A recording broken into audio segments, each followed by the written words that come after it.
শোন মা, ঈদের আগের রাতেই জামাই বাবাজিকে নিয়ে কিন্তু চলে আসবি, ঠিক আছে? আর হ্যাঁ, আমি কিন্তু অনেক বড় গরু কিনছি। হ্যাঁ, তোর ভালো লাগবে। ঠিক আছে, রাখছি। কি ব্যাপার বৌমা, তুমি কিছু বলতে চাও? জি মা, একটা কথা বলার ছিল। আসলে মা, অনেক বছর হয়ে গেল বাবা মার সাথে ঈদ করি না। আমি চাচ্ছিলাম এবার কোরবানি ঈদটা বাবা মার সাথে করতে। বৌমা, তুমি এটা কি কইলা? তোমার কি কোনো আক্কেল জ্ঞান নাই? তুমি তো নিজ মুখেই শুনলা যে আমি মেয়ে মেয়ে জামাই সবাইকে আসতে বলছি, যে সবাই একসাথে ঈদ করব।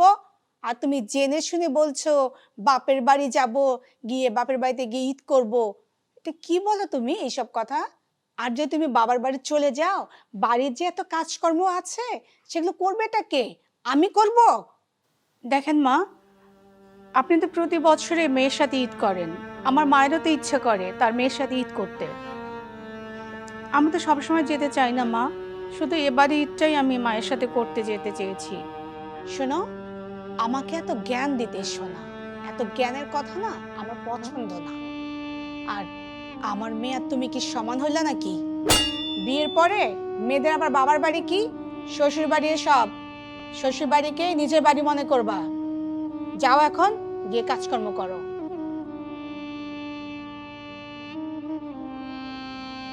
মেজাজটাই খারাপ করে দিল। যাই, ছোট মেয়েটাকে একটা ফোন দেই।